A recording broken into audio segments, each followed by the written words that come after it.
So this video is going to be about some of the techniques that you need to use. You need to follow these specifically if you want to sell any sales call over Zoom.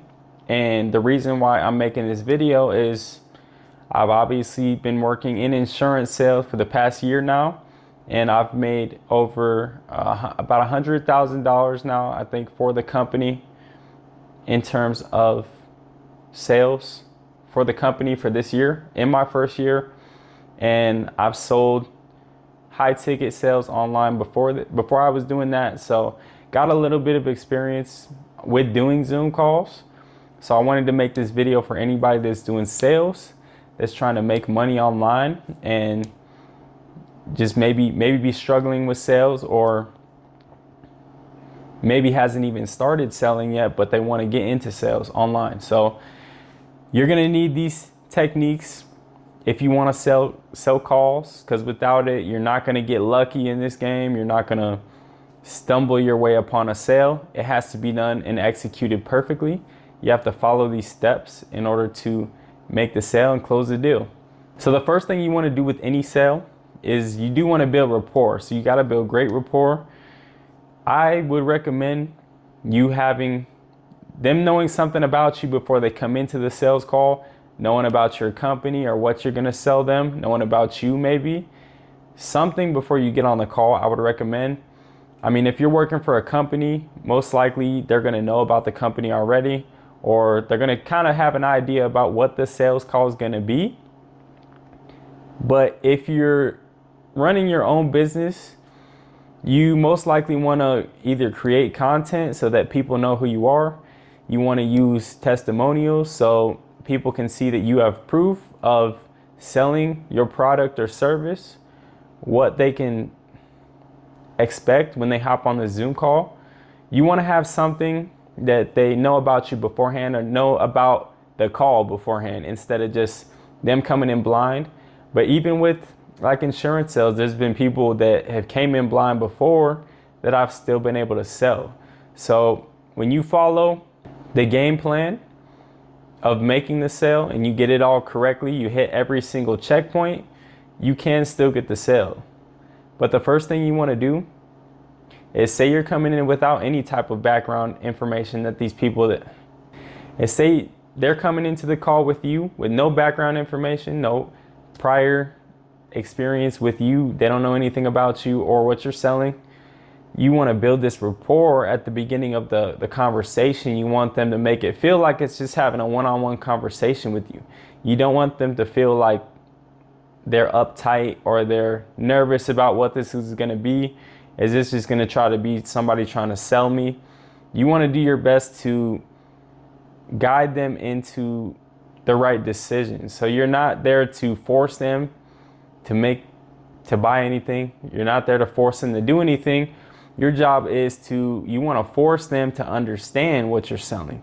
So when they understand what you're offering to them, that's when they're going to make the sale. They're going to make that decision on their own. You just want to guide them to that point. So you want to make it feel like just a one-on-one conversation as much as possible. You want them to talk more than you're talking. So you want to understand their background, what they're struggling with, why they're on the call with you. You want to get all their struggles, their successes even, maybe what they need help with, what they can do better. You want to learn all this stuff so that you can use it later on when you do go for the close. You can use this information throughout the whole presentation. So you want to figure out what they need help with and how you're going to fill in that gap. So they're right here, they're at point A and they want to get to point B, but they just don't know how to do it. And you sit right in the middle. So you're right in the middle. You're that hump that they have to use to get over to get to part B. So that's the whole point of the sales call, is informing them that, hey, I'm this person that can help you get to where you need to go. And that's why we're here on the sales call. And that's why I'm going to sell you. That's why you're going to buy from me. So you do want to make them comfortable. That's the first thing, no matter what. Because if you just start right away and you jump into it and they're not comfortable with being online, they've maybe been scammed before, they've never done a Zoom call, etc., they're going to kind of be uptight. And you want to find that balance to where they can feel comfortable, like they're just talking to a friend one-on-one, expressing to them their troubles that they're going through, their problems, and you're the solution. So that's the first thing, is building rapport. And then the next thing, the most important thing, is you always want to be in control. You always want to be assertive. So you're the expert here. They don't know anything. They don't know how to alleviate their pains. They don't know how to solve the problem, but you do. You're the expert here. So you have to act like you're the expert. You have to act like you are in position, because you are. You are in position to be in control. So you got to be assertive with everything you do. And when you give your presentation or your pitch, whatever you want to call it, when you give that, you have to know exactly what you're selling, what your offer is, what your product is, what your service is. You have to know exactly what you're selling. You have to know exactly why they need it. So you have to put 2 and 2 together, and you have to know how it's going to help them. You have to tell them how it's going to help them specifically. You have to put that together and show them how it can change their life. So whatever they're there to buy from you, you need to show that when they buy that from you, it is going to change their life. And that's the whole goal of making the sale, is you being the expert here. They're coming to you for your help. So as soon as you slip up in your presentation, in your pitch, as soon as you slip up and maybe you might not know something, or you give an iffy answer to where you don't sound confident, they lose confidence in you. So it's just that one slip up. There's so many minute things that can occur that can lose you the sale, and there's so many minute things that can win you the sale. But you have to put all that together, no mistakes. You have to deliver it perfectly, and that shows that you are the expert. You know what you're talking about, and they're going to trust you. You have to build trust so you can make the sale. And that's what it's all about, is building trust to get them over that hump to where they want to be. You're that solution, once again. And what I say with being assertive is you need to let people know that, hey, you need this. You need to buy this. Like, you need this to, you just told me what your problems were. You just told me where you wanted to go. You just told me what you needed for yourself, to yourself or your family's future, whatever. You told me what you needed to get to that next level on where you want to be at. So I've got the solution. I'm being assertive. I'm letting them know you need this, or you're going to go back to the same spots you're in currently. You're going to stay there forever. Who's going to ever help you get over there? If it's not me, you're never going to go to anybody else. Like, you're never going to do it on your own. So I'm that person that has to get you there. And that's the whole point of how you're going to make the sale. You have to be assertive. You have to let them know that, hey, I am here to offer you what's best for you. It's a win-win. I'm helping you and you're helping me. So be assertive. And then the last thing that you have to master is you do have to learn how to handle objections sometimes. It's not always going to go smoothly. It will most of the time. Like, for example, in insurance sales, sometimes people are following along the whole presentation. They understand what you're going to sell them, and they understand how they need coverage. They need protection for their families. But then at the end, something still may come up. And the thing is, they're always going to give you the first excuse, which more than likely is not the real reason why they're not buying from you. It's just called an objection. So you have to dig deeper. You have to figure out, why aren't you going to buy from me? You just told me in the presentation that you needed this, that you've been looking for this. This is the whole point of why you're on the call. You have to make them really step outside of their bodies and think, why am I even on the call? Oh yeah, I came in the first place to get help with this. I need to buy this. So you have to reroute them back to the whole goal of why they're here.